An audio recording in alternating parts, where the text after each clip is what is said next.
Hello friends, आप सबका मेरे चैनल पे स्वागत है। तो आज मैं आपको एक्सप्लेन करने वाला हूँ 2023 रिलीज हुई मूवी रॉकी और रानी की प्रेम कहानी।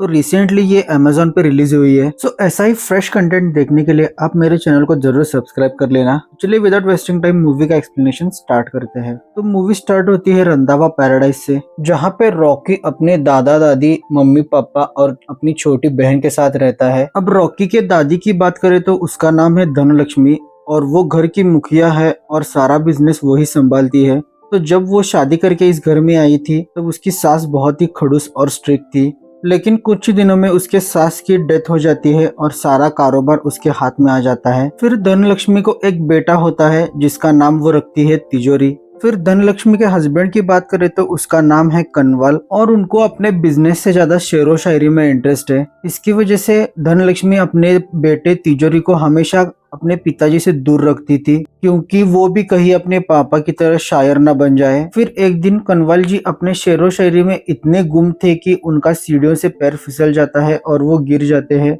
और गिरने की वजह से उनकी याददाश्त चली जाती है। फिर जब तिजोरी बड़ा हो जाता है तो उसकी भी शादी होती है और धनलक्ष्मी भी अपनी खड़ूस सास की तरह ही अपनी बहू को ट्रीट करने लगती है। अब तिजोरी की बात करें तो वो सिर्फ एक अच्छा बिजनेसमैन है, वो ना ही अच्छा पिता बन सका और ना ही अच्छा बेटा बन सका और वो अपनी बीबी की भी ज्यादा रिस्पेक्ट नहीं करता। फिर तिजोरी को 2 बच्चे हो जाते हैं।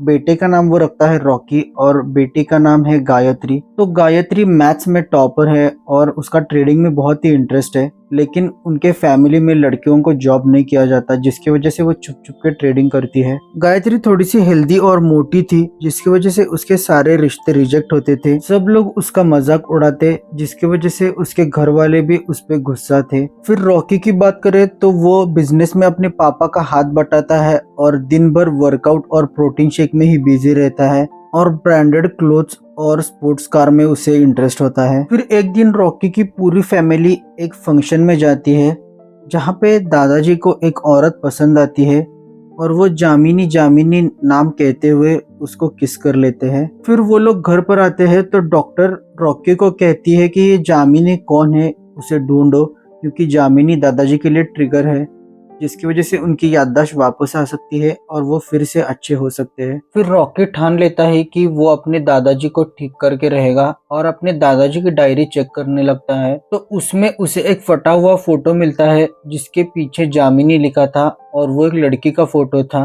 फिर रॉकी अपने लैपटॉप पे जामिनी नाम सर्च करता है तो उसे ये इन्फॉर्मेशन मिलती है कि रानी चैटर्जी की जामिनी दादी है। तो अगले दिन वो रानी से मिलने उसके ऑफिस चला जाता है। अब रानी की बात करें तो वो एक फेमस जर्नलिस्ट है और इंडिया नाउ में वो रिपोर्टिंग करती है। रानी को रिपोर्टिंग करता हुआ देख के रॉकी इम्प्रेस हो जाता है और फिर बाद में जब रानी केबिन में आती है तो रॉकी अपने फ्रेंड के साथ रानी के केबिन में मिलने जाता है। वहां पर रॉकी रानी को जामिनी का फोटो दिखाता है और कहता है कि ये दादाजी के डायरी से मिला है और उनकी तबीयत बहुत ही खराब है, तो अगर एक बार जामिनी जी दादाजी से मिल लेंगी तो उनके तबीयत में सुधार आ सकता है। तो रॉकी अपना कार्ड रानी को देता है और जामिनी जी से बात करने के बाद कांटेक्ट करने के लिए कहता है और केबिन से चला जाता है। रॉकी का बात करने का अंदाज कुछ अलग ही था, जिसकी वजह से रानी को वो बहुत ही फनी लगता है। फिर रानी अपने घर चली जाती है। तो अब रानी के घर वालों की बात करें तो वो अपने मम्मी पापा और जामिनी दादी के साथ रहती है। तो उसकी मम्मी का नाम है अंजलि और वो दिल्ली यूनिवर्सिटी में इंग्लिश लिटरेचर पढ़ाती है और हमेशा इंग्लिश में ही बात करती है। और उसके पापा का नाम है चंदन और उनको क्लासिकल डांस बहुत पसंद है, तो वो क्लासिकल डांस के घर में ही ट्यूशंस लेते हैं। और अब जामिनी जी की बात करें तो उन्हें भी शेरो शायरी का बहुत शौक था। तो जब रानी उन्हें कनवाल जी के बारे में बताती है तो वो बहुत ही इमोशनल हो जाती है और वो रानी को बताती है कि वो 7 दिन के लिए कश्मीर में मिले थे एक शेरो शायरी के प्रोग्राम में। तो वहीं पे उनकी मुलाकात हो गई थी और यही मुलाकातें प्यार में बदल गई, लेकिन दोनों भी शादीशुदा थे और उनके अपने बच्चे थे, तो उनको अपना रिश्ता वही खत्म करके अपने अपने लाइफ में वापस आना पड़ा। जामिनी जी के बातों से रानी को ये पता चलता है कि अभी तक जामिनी कमल से प्यार करती है, इसलिए वो रॉकी को कॉल करती है और मिलने के लिए कहती है। तो कल रॉकी एक अखाड़े में जाने वाला था, तो वो उसे वहीं पे मिलने के लिए बुलाता है। तो जब वो दोनों अखाड़े में मिलते हैं तो रानी को रॉकी का हक करने का स्टाइल बहुत ही पसंद आता है और वो उससे इम्प्रेस हो जाती है। फिर रानी कहती है कि जामिनी जी कमल जी से मिलने के लिए तैयार है। तो रॉकी कहता है कि हम दादाजी को लेके बाहर नहीं आ सकते, दादी जी ने बहुत ही पाबंदियां लगा रखी है। तो वो रानी को ही घर आने के लिए कहती है। तो रानी भी हाँ कर देती है। तो अगले दिन रानी अपने पूरे परिवार के साथ रंधावा पैराडाइज में आ जाती है। लेकिन ये बात धनलक्ष्मी और तिजोरी को पसंद नहीं आती। फिर कुछ समय बाद कमल जी भी वहाँ पे आ जाते हैं और जामिनी जी उन्हें याद दिलाने लगती है कि किस तरह से वो कश्मीर में मिले थे और कैसे उन्होंने टाइम स्पेंड किया था। लेकिन कुछ समय के लिए उन्हें कुछ याद नहीं आता। लेकिन जैसे ही जामिनी जी वहाँ से निकलने लगती है तो कमल जी अपने व्हीलचेयर से खड़े होकर यूं ना जाओ छोड़कर गाना गाते हुए उसके पास आते हैं और उसे किस कर लेते हैं। और ये देख के पूरी रंधावा और चैटर्जी फैमिली शॉक रह जाती है। फिर अगले दिन रॉकी रानी के घर चला जाता है स्वीट्स लेके और रानी से कहता है कि हमें अपने दादा और दादी को एक साथ मिलाना चाहिए और उनके साथ हमें भी थोड़ा सा टाइम स्पेंड करने को मिलेगा। तो ये सुन के रानी भी हाँ कर देती है और अगले दिन रानी जामिनी जी के साथ और रॉकी अपने दादाजी के साथ दिल्ली में मिलने चले आते हैं। इसी तरह से रोज इनका मिलना जुलना होने लगा और रॉकी और रानी की भी लव स्टोरी स्टार्ट हो गई। फिर एक दिन जामिनी रानी से पूछती है लेकिन रानी उसे इग्नोर कर देती है और कहती है कि हम दोनों की फैमिलीज बहुत अलग है और हमारा आगे कुछ नहीं हो सकता और ये बस अट्रैक्शन है, ऐसा कह के वो वहाँ से चली जाती है। अगले दिन रानी का बर्थडे था और उसे बर्थडे सेलिब्रेट करना इतना अच्छा नहीं लगता था, लेकिन रॉकी नहीं मानने वाला था, इसलिए वो रानी को लेके एक जगह पे जाता है और वहाँ पे उसे सरप्राइज देता है और वहीं पे वो उसे प्रपोज करने वाला था। लेकिन रानी उसे रोक लेती है और घर जाने का एक्सक्यूज देके वहाँ से निकल जाती है। रॉकी को लगता है ये जगह बहुत ही छोटी है इसलिए रानी को अच्छी नहीं लगी होगी। तो अगले दिन एक बड़े से पैलेस में वो फिर से सरप्राइज प्लान करता है और रानी को बुला लेता है और वहाँ पे वो उसे प्रपोज करता है। लेकिन रानी उसे इग्नोर करती है और कहती है कि हमारी फैमिलीज बहुत डिफरेंट है और हम दोनों में कोई सिमिलरिटीज नहीं है। लेकिन रॉकी कहता है मैं तुमसे प्यार करता हूँ, यही काफी है। पर रानी इस पर कहती है कि हम दोनों कंपैटिबल नहीं है और हम दोनों एडजस्ट नहीं कर पाएंगे। तो ये सुनकर रॉकी गुस्सा हो जाता है और वहाँ से निकलने लगता है। लेकिन तभी रॉकी को सामने तिजोरी और धनलक्ष्मी दिखाई देते हैं और वो दोनों देख लेते हैं कि कमल और जामिनी भी एक साथ है। तो ये देख के धनलक्ष्मी रॉकी को वार्न करती है मुझे ये गलती फिर से नहीं चाहिए और रॉकी भी मान जाता है। तभी रानी को कश्मीर का एक असाइनमेंट मिल जाता है और वो अपने कलीग्स के साथ कश्मीर निकल जाती है और यहाँ दिल्ली में रॉकी रानी का नंबर ब्लॉक कर देता है और अपने दादाजी के साथ रोता है। रानी को लगता है कि कश्मीर जाने के बाद वो रॉकी को भूल जाएगी, लेकिन वहाँ पे उसे कंटिन्यूअसली रॉकी ही हर जगह दिखाई देता है। तो रानी को ये पता चल जाता है कि ये सिर्फ अट्रैक्शन नहीं है, ये प्यार है। तो कश्मीर से वापस आने के बाद वो सीधा रॉकी से मिलने आती है, लेकिन रॉकी उस पर गुस्सा था तो वो रुकता नहीं है। तो रानी भी रॉकी का पीछा करती है और उसे रोक लेती है और रोड पे ही उसे प्रपोज कर देती है। तो ये देख के रॉकी भी खुश हो जाता है और वो प्रपोजल एक्सेप्ट कर देता है और रोड पे ही दोनों किस करने लगते हैं। फिर अगले दिन दोनों डिस्कस कर रहे थे कि हम दोनों एक दूसरे के घर में कैसे एडजस्ट होंगे और अपनी अपनी फैमिलीज को कैसे मनाएंगे।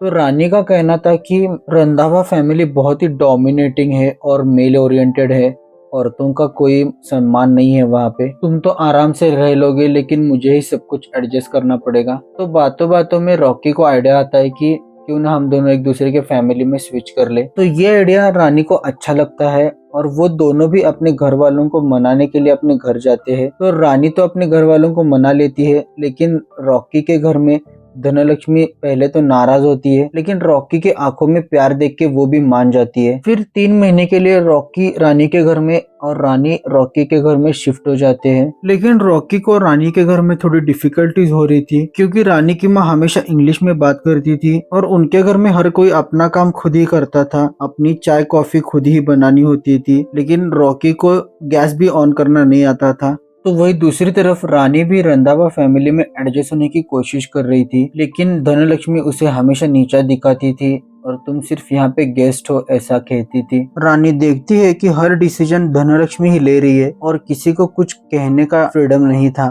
एक दिन रानी देखती है कि रॉकी की माँ को सिंगिंग का बहुत शौक है उनका बचपन से ये सपना था कि सिंगिंग कंपटीशन में परफॉर्म करे, लेकिन फिर शादी के बाद उनका सिंगिंग पीछे छूट गया। तो वही हम रॉकी को देखते हैं, तो वो रानी के माँ के साथ शॉपिंग के लिए आया था। तब रानी की माँ एक ब्रा के शॉप में जाती है, तो ये देख के रॉकी बहुत ही अनकंफर्टेबल फील करता है। तब रानी की माँ ये कहती है कि ये ब्रा सब औरतें पहनती है, तो इसमें इतना क्या शर्माना। तो ये सब सुन के रॉकी भी थोड़ा सा कंफर्टेबल होता है। तो वही दूसरी तरफ रानी रॉकी की माँ को कहती है कि उन्हें सिंगिंग कंपटीशन में परफॉर्म करना चाहिए। तो ये सुन के रॉकी की माँ कहती है कि तुम मुझे मत सिखाओ मुझे क्या करना चाहिए, पति की सेवा करने में ही मुझे खुशी मिलती है। तब रानी कहती है कि तुम्हारे पति तुम्हारी खुशियों के बारे में कितना सोचते हैं। तो इस पर रॉकी की माँ के पास कोई जवाब नहीं था। फिर हम देखते हैं एक शादी में रंधावा फैमिली आई है और उसी शादी में रानी और उसके घर वाले भी आए हैं और संगीत का प्रोग्राम चल रहा था। तो तभी धनलक्ष्मी अनाउंस करती है कि रानी के पापा यहाँ पे स्टेज पे परफॉर्म करेंगे। तो ये सुन के रानी के पापा बहुत खुश हो जाते हैं और स्टेज पे जाके कथक परफॉर्म करने लगते हैं। तो ये देख के सब लोग हंसने लगते हैं क्योंकि उन्हें लगता है कथक सिर्फ एक लड़कियों का डांस है। तो ये देख के रानी के घर वाले बहुत एम्बेरस फील करते हैं और वहां से चले जाते हैं। और रॉकी को देख के ये और बुरा लगता है क्योंकि उसके घर वालों ने जानबूझकर ये किया था। तो रॉकी रानी के घर वालों से माफी मांगने के लिए उनके घर चला जाता है और वहां पे वो कहने लगता है कि बचपन से ही उसने देखा है कि किसी को भी जज करना, क्रिटिसाइज करना नॉर्मल बात है, उसके मोटापे पे हंसना। वो ये भी कहता है कि जब रानी के घर वाले उसे जज करते हैं कि उसे इंग्लिश नहीं आती, उसे गैस ऑन करना नहीं आता, क्योंकि कहना बहुत आसान होता है लेकिन जब हम वो फील करते हैं तो वो बहुत बुरा होता है। तो रॉकी की ये बातें सुन के रानी के घर वाले उसे माफ कर देते हैं और उसे एक्सेप्ट कर लेते हैं। अगले दिन से रॉकी सारे घर के काम करने लगता है और नई नई चीजें सीखने लगता है और रानी के पापा से वो डांस भी सीखने लगता है। तो वही दूसरी तरफ धनलक्ष्मी रानी को एक्सेप्ट नहीं कर रही थी और गायत्री को देखने के लिए लड़के वाले आ जाते हैं। तो इस बार गायत्री खुद ही रिजेक्ट कर देती है। तो ये देख के धनलक्ष्मी रानी पे गुस्सा हो जाती है और कहती है कि तुम्हारी वजह से ही ये ऐसे कर रही है, तुम ही ने इसे भड़काया है। तो इस पर गायत्री कहती है कि मेरी जब मर्जी होगी तब मैं शादी करूंगी और मुझे जॉब करना है और कल मैं इंटरव्यू के लिए जा रही हूँ। फिर अगले दिन रानी की फैमिली रंधावा फैमिली को दुर्गा पूजा के लिए बुलाती है और यहाँ पे रानी के पापा का स्टेज पर परफॉर्मेंस था। तो इस बार रॉकी भी रानी के पापा के साथ स्टेज शेयर करता है और बहुत ही अच्छा डांस करते हैं दोनों। तो ये देख के धनलक्ष्मी और तिजोरी बहुत गुस्सा होते हैं और वहाँ से जाने लगते हैं और जाते वक्त तिजोरी रॉकी को रानी के फैमिली के बारे में बहुत बुरा भला कहने लगते हैं। तो रानी ये सुन लेती है और वो बीच में आती है और वो रॉकी के पापा का हाथ झटक देती है। तो ये देख के रॉकी को लगता है कि उसने उसके पापा पे हाथ उठाया है। तो इस पर रॉकी रानी पे गुस्सा होता है और दोनों भी रिश्ता तोड़ के वहाँ से निकल जाते हैं। फिर जब रॉकी की फैमिली घर आती है तो रॉकी की माँ तिजोरी से कहती है कि मैंने एक सिंगिंग कंपटीशन में परफॉर्म किया है। तो ये सुन के तिजोरी बहुत गुस्सा होता है, किससे पूछ के तुमने ये परफॉर्म किया, ये पूछने लगता है। तब इस पर रॉकी की माँ कहती है कि आगे से मुझे जो अच्छा लगेगा वो मैं करूंगी। तो ये सुनकर तिजोरी रॉकी की माँ पे हाथ उठाने लगता है। तो रॉकी बीच में आ जाता है और उसे रोक लेता है और रॉकी कहता है कि रानी ने तुम पे हाथ उठाया था तो मैंने रानी से रिश्ता तोड़ दिया, तो आपने भी माँ पे हाथ उठाया है इसलिए मैं आपसे रिश्ता तोड़ रहा हूँ। इस पर रॉकी की माँ भी कहती है कि मैं भी ये घर छोड़ के जा रही हूँ क्योंकि यहाँ पे सारे डिसीजन धनलक्ष्मी लेती है और उन्होंने अपने बेटे को सिर्फ एक बिजनेस की तरह देखा है। इनका ये सब झगड़ा देख के कमल जी वहाँ पे आते हैं और वो तिजोरी को बुला लेते हैं और कहते हैं कि घर टूटना नहीं चाहिए और ये कहते कहते ही उनकी डेथ हो जाती है। अपने पापा के मुंह से तिजोरी नाम सुन के वो बहुत ही इमोशनल हो जाता है और वो सोचने लगता है कि किस तरह से माँ ने बचपन से ही उसको अपने पापा से दूर रखा ताकि वो उनकी जरा ना बन जाए। तो वही हम रानी को देखते हैं जो रॉकी पे बहुत ही गुस्सा थी। उसका कहना था कि जैसा तिजोरी है वैसा ही रॉकी होगा। तब इस पर जामिनी कहती है कि ऐसा नहीं है, रॉकी अलग है, बस इतनी सी बात पे तुम अपना रिलेशन खराब मत करो। तो इस पर रानी कहती है कि तुम तो मुझे एडवाइस मत दो, तुमने अपने हस्बैंड को चीट किया था। तब हमें पता चलता है कि जामिनी के हस्बैंड उसे मारा करते थे और उन्हें चंदन का कथक भी पसंद नहीं था, तो वो उसे भी बेल्ट से मारते थे ताकि वो कथक करना छोड़ दे। जामिनी कहती है कि इतने साल की शादी में उसे वो प्यार नहीं मिला जो कुछ पल कमल के साथ बिताने में मिल गया। वो ये भी कहती है कि जैसे तुम्हारे दादाजी थे वैसे तुम्हारे पिताजी नहीं है, तो वैसे ही जैसा तिजोरी है वैसा रॉकी होगा, ऐसा नहीं है। फिर रानी रॉकी को कॉल करती है लेकिन रॉकी कॉल नहीं उठाता। तब उन्हें पता चलता है कि कमल की मौत हो चुकी है। तो रानी की पूरी फैमिली मिलके उसके अंतिम संस्कार में चले जाते हैं। लेकिन वहाँ पे भी धनलक्ष्मी उन्हें आने नहीं देती, लेकिन तिजोरी रोक लेता है और उन्हें आने देता है। इसके बाद जब तिजोरी घर जाता है तो वहाँ पे उसकी बेटी और बीबी घर छोड़ के जा रही थी, तो वो उन दोनों को रोक लेता है और उनसे माफी मांगता है और वो उसे माफ कर देती है। और अगले दिन तिजोरी और उसकी वाइफ रानी के घर जाते हैं रानी का हाथ मांगने के लिए, और वो रानी से भी माफी मांगते हैं क्योंकि उन्होंने उससे बदतमीजी से बात की थी। और वो कहते हैं कि रॉकी तुम्हारा बाहर इंतजार कर रहा है। तो रानी भागते हुए बाहर चली जाती है, तो वो देखती है कि रॉकी पूरा बारात लेके उसके इंतजार में खड़ा है। फिर वो दोनों एक दूसरे को हक कर लेते हैं और अब उनकी शादी होने वाली थी। फिर ऐसे ही कुछ दिन बीत जाते हैं और रानी को एक चिट्ठी आती है जिसमें धनलक्ष्मी ने लिखा था कि वो कितनी गलत थी, लेकिन वो ये सबके सामने एक्सेप्ट नहीं कर सकती, इसलिए वो ये चिट्ठी लिख रही है। और चिट्ठी में ही उसने अपनी सीक्रेट लड्डू की रेसिपी भी बताई थी और वो कहती है कि शादी के बाद सब कुछ तुम अच्छे से संभाल लोगी। और यहीं पे ये मूवी एंड हो जाती है। तो ये थी रॉकी और रानी की प्रेम कहानी। तो आपको ये मूवी एक्सप्लेनेशन कैसा लगा जरूर मुझे कमेंट सेक्शन में बताना और मेरे चैनल को सब्सक्राइब करना। Thanks for watching the video.